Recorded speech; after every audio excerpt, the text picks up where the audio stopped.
너무 애쓰지 마라. 노력이 안 되면 노력하지 마라. 왜 그렇게까지 노력을 해야 되냐.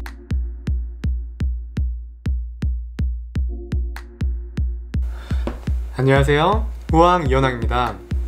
제가 이렇게 공부를 포기해라, 다른 길도 많다, 이런 얘기를 하는 데에 대한 댓글이 너무 많이 달려가지고 제가 오늘까지만 좀 반박을 할게요. 제가 따로 하고 싶은 컨텐츠가 너무 많아서 그분들이 계속 야 너는 오수까지 해서 한의대 갔으면은 포기하지 마라, 노력해라, 열심히 해라, 나처럼 하면 할 수 있다, 이런 메시지를 줘야지 왜 계속 다른 길도 있냐, 이런 얘기를 자꾸 하냐고 말씀을 자주 해주시길래 제가 오늘까지만 좀 답변을 해드릴게요.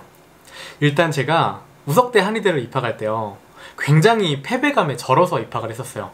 아마 저 말고도 지방에 있는 많은 한의대생들이 그렇게 입학을 했을 거라고 생각을 해요. 왜냐면은 지금 한의대가 한의사가 가지고 있는 사회적, 경제적 이런 시선이나 입지 같은 것들이 의사에 비해서 살짝 좀 낮은 건 사실이잖아요. 의사에 비해서는.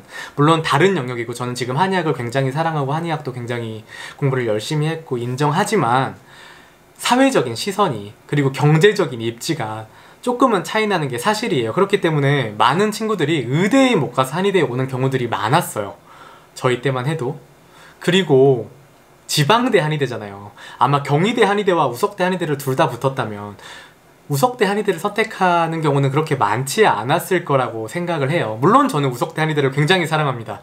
왜 사랑하자면은 저는 우석대 한의대를 추가 합격 마지막 날에 붙었어요. 문을 닫고 들어왔거든요. 그래서 저는 그때만 생각하면은 아찔해요. 내가 수능에서 한 문제만 더 틀렸으면 제 인생은 어떻게 됐을까요? 제가 그때 24살이었거든요. 24살에 군대도 안 가고 미필자였어요. 저는 아마 그때 군대를 운이 좋았으면 24살에 바로 입대할 수 있었겠지만 그것도 요즘에 쉽지 않잖아요. 막 군대 미뤄지고 이러면은 24살, 5살, 6살, 7살 될 때까지 계속 고졸로 남아있는 거예요. 그것도 수능만 계속 보고 있고. 그러면은 제 인생은 어떻게 됐을까요? 이런 거를 생각하다가 또 어떻게 됐냐면요, 저는 입학을 하고 나서는, 그래서 제 목표는 뭐였냐면요, 노력을 하지 말자. 그때 제 좌우명이 뭐였냐면 재밌는 건 다 하고 재미없는 건 하지 말고 이왕 하는 건 재밌게 하자였어요. 그래서 저는 진짜 재밌는 건 다 찾아다녔어요. 그냥 길 걸어가다가 나 오늘 미술 배워야지 하면 미술 막 1년 동안 배웠어요. 그리고 막 저걸링 공부해야지 저걸링 막 배우러 다니고, 미술치료 배워야지 미술치료 배우고, 체면치료 배워야지 체면치료 배우고, 길거리 체면가다 하고 길거리 체면가 막 쫄래쫄래 따라다니면서 막 체면 배우고. 저는 그랬어요. 그래서 제가 어떤 성과들을 냈냐면요, 저는 인문학을 테마로 하는 이렇게 해외여행을 보내주는 그런 대외활동이 있어요. 이 대외활동은 굉장히 심지어 호화롭게 보내줘요. 거기를 막 5성급 호텔에서 막 2주 내내 잠재워주고 막 이러거든요. 근데 그게 경쟁률이 굉장히 세요. 막 몇백 대 1이었는데 학벌도 블라인드고, 근데 저는 거기서 몇백 대 1을 뚫고 제가 합격을 했어요. 거기 합격을 해서 유럽의 영국이랑 이탈리아를 저는 공짜로 다녀왔어요. 그래서 막 다큐멘터리도 출연하고, 또 거기 특혜로 뭘 주어지냐면은 신세계 그룹 있잖아요, 대기업. 신세계 그룹에 있는 모든 대기업에 저는 지금 서류 면제예요. 이현왕 이름 3글자만 쓰면. 뭐 신세계백화점, 뭐 이마트, 뭐 쭈루루룩 많죠. 뭐 그것도 있고, 또 뭐가 있을까? 저는 카이스트에서 운영하는 창업대회에서 제가 우수상을 탔어요. 그래서 저는 거기서 창업 지원금을 지원받을 기회도 있었고, 뭐 아이패드도 공짜로 받고, 홍콩 연수도 공짜로 갔다 왔어요. 뭐 카이스트의 창업대회에서 제가 뭐 한의대라고 득을 받겠어요? 거기에 뭐 서울대생, 카이스트, 뭐 포항공대 이런 애들이 수두룩 빽빽한데? 뭐 그거 말고도 저는 하나금융그룹에서 하는 홍보대사도 제가 나가서 최우수상을 타서, 저는 거기에 있는 계열사들도 다 저는 서류 면제예요. 하나은행, 뭐 외환은행, 뭐 거기도 계열사 뭐 10몇 개 있죠? 그거 말고도 저는 뭐 대기업에서 대외활동도 굉장히 많이 해서 저는 진짜 한의학과 관련 없는 분야에서도 굉장히 상을 많이 탔다고요. 뭐 한의학과 관련 있는 것도 굉장히 많이 타긴 했지만. 그래서 제가 이 대학 생활을 하면서 느낀 게, 막 잘난 척 하려는 게 아니고, 잘난 척도 조금 있긴 한데 내가 과연 20살 때 만약에 학벌주의가 없었고 내가 그때 이런 세계가 있는 걸 알았다면, 내가 학벌 말고도 이렇게 빛날 수 있는 세계가 있는 걸 알았다면 나는 더 빛날 수 있지 않았을까? 물론 내가 지금 한의사라는 게 행복해요. 저는 만족하지만 다른 길이 있지 않았을까? 더 빛날 수 있는 길도 있지 않았을까라는 후회는 조금은 해요. 조금은. 내가 한의대에서 막 공모전, 그래서 제가 공모전이나 대외활동 만난 친구들이 굉장히 많았거든요. 그 친구들 진짜 빛나는 친구들 많아요. 전문직 잘 나간다 하는데 그 분야에서 잘 나가는 친구들 보면은 진짜 얼마나 빛나는지 몰라요. 걔네는 공부 자격이 뭐 필요 없어요. 자격이고 뭐고.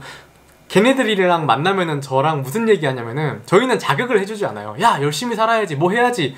잔소리요? 저희는 무슨 얘기 하냐면요, 야, 우리 잠 좀 자라. 야, 너 잠은 자냐? 그리고 저 볼 때마다 애들도 그 소리예요. 아니 도대체 현황이 형 잠은 자요? 이 소리 막 듣거든요. 아니 그 국가고시 준비하고 공모전 할 거 다 하고 유튜브까지 찍으면 잠은 언제 자요? 이런 소리 듣고 살아요. 이게 자극을 받아서 노력하려고 애쓰는 사람과 너무 재밌어서 열심히 사는 사람의 차이라고 저는 생각을 해요. 저는 그런 얘기를 하고 싶었어요. 너무 애쓰지 마라. 노력이 안 되면 노력하지 마라. 왜 그렇게까지 노력을 해야 되냐. 왜냐면은 이 학벌이라는 세계는, 입시라는 세계는요, 저는 어떻게 생각을 하냐면요, 의자 앉기 게임 같아요. 의자 앉기 게임. 사람들이 이렇게 빙글빙글 의자 주변을 돌다가 그대로 멈춰라 하고 딱 앉아라 하면은 의자에 딱 앉는 게임 있잖아요. 근데 그 의자의 수가 변하지가 않는 거예요. 서울대에 갈 수 있는 사람 정해져 있고 스카이 정해져 있고 의치안 정해져 있는데 왜 거기에 못 앉는 사람들은 다 패배자로 만드는 게임을 제가 굳이 잘 앉는 법을 알려줘야 되는지 잘 모르겠어요. 거기 어차피 2명밖에 못 앉는데 그 2명은 자부심을 갖고 나머지 8명도 그냥 만족하고 살면 되지 않을까라는 생각은 저는 자꾸 하는 거예요.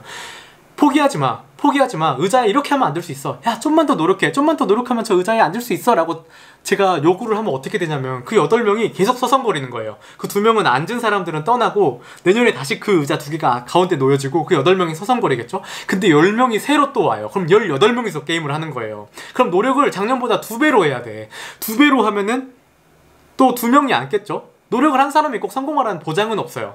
머리가 좋은 놈들이 있거든. 그러면은 16명이 또 남아. 그럼 제가 또 거기다가 외쳐야 될까요? 안돼 안돼 포기하지 마. 노력해 포기하지 마. 이러면은 16명이 남고 내년에 그럼 26명이서 또 게임을 해야 되나요? 저는 그걸 하고 싶지 않았어요. 그거는 지금 하고 있는 사람들 많잖아요. 학원 강사들, 사교육계 이런 분들 많잖아요. 그분들도 되게 좋은 뜻으로 하는 거는 인정해요. 자기 제자들이 포기하지 않았으면 해서 그 의자에 앉았으면 해서 하는 말은 인정하는데 저는 이제 곧 의료인이 될 사람이에요. 제가 마음을 치료하는 한의사가 되겠다고 여기저기다 이렇게 떠벌리고 다니는 사람인데, 이런 제가 그 의자에 앉으라고 그 앉지 못하는 사람들을 다 바보로 만들고 패배자로 만들고 정신병자로 만들고 싶지가 않았어요. 저는 차라리 의자에 앉지 못하는 사람들을 위해서 돗자리를 깔아주고 싶은 그런 사람이 되고 싶었어요.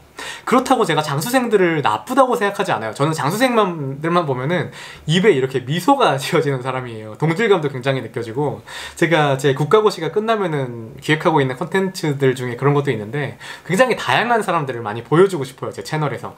여튼 그렇고요. 그래서 제가 노력에 대한 강요를 저는 여러분들께 이렇게 많이 하고 싶지가 않았어요. 그리고 그 노력을 해서 저는 그렇게 행복한 사람들을 많이 보지 못했어요. 노력을 해서 행복한 사람들을.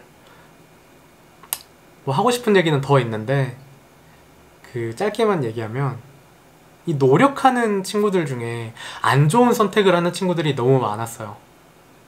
저는 노력하지 않아서 그런 선택을 하는 친구들을 거의 보지 못했거든요.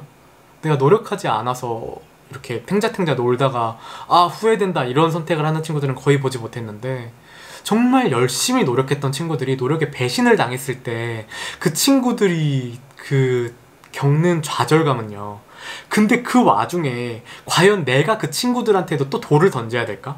야, 그거는 노력하지 않아서 그래. 노력은 굉장히 쉬워요. 노력은 왜 쉽냐면은 모든 사람한테 그냥 그 귀책이, 그 잘못이 노력하지 않은 사람한테 있다고 하면 돼요. 4시간 공부하는 애들한테는 6시간 했어야지, 6시간한테 8시간, 8시간한테는 10시간, 12시간한테는 14시간을 했어야지 라고 외치면 돼요. 모든 사람, 그 노력한 사람한테 잘못을 이렇게 되돌리면 돼요. 결국엔 네 노력이 문제야. 네 공부 방법이 문제야. 네 머리가 안 좋아서 그래. 이렇게 얘기하면 되지만 차라리 그렇게 하지 말고, 야, 안 가면 어때? 괜찮아. 대학교 안 가도 어때? 저는 이런 말이 이 사회에 더 많이 필요하지 않을까, 진짜 필요하지 않을까라는 생각을 해요. 아니 도대체 그 어떤 나라에서 일본 빼고 그 어떤 나라에서 대학 입시로 이렇게까지 사람들을 조지나요? 우리가 뭐 사법고시 공부하나요?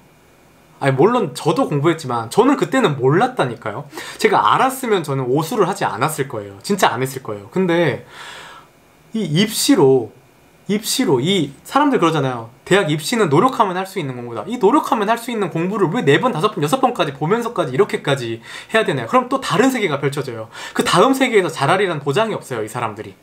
또 그 다음 세계는 다른 얘기거든요. 근데 이 기본적인 공부로 이렇게까지 시간을 날리면서 20대 초반을 다 날려먹으면 어떻게 해야 되나요? 저는 24살 때 입학할 때 저랑 동갑인 친구들 막 돈 버는 친구들도 많고 그랬어요. 이렇게까지 해야 되나? 나까지 그 노력을 꼭 얘기를 했어야 될까요? 저는 잘 모르겠어요.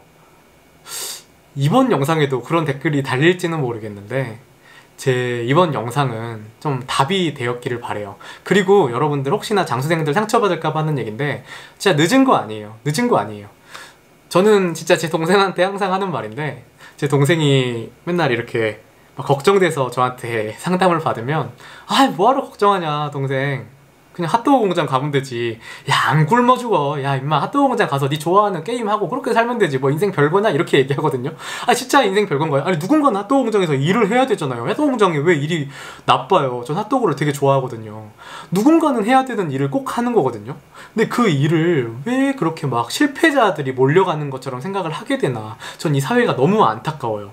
요즘 제가 복화광을 굉장히 재밌게 보는데 복화광에 그 김치 공장을 가는데 엄청 막 슬프게 묘사를 하잖아요. 근데 김치 공장에서 누군가는 일을 해야 돼요. 김치 공장에서 나오는 김치가 있어야 우리가 음식점에서도 김치를 먹고 하는데 왜 그걸 나쁘게 생각하냐, 그런 얘기예요. 아 또 이런 얘기하면은 그럼 너나 김치 공장 가라 뭐 이런 얘기 나오겠죠. 참 힘들어요. 사람들의 생각이 생각보다 참 힘든데 여튼 저는 제 길을 가겠습니다. 오늘도 부족한 영상 시청해주셔서 감사하고요. 다음에 또 봐요.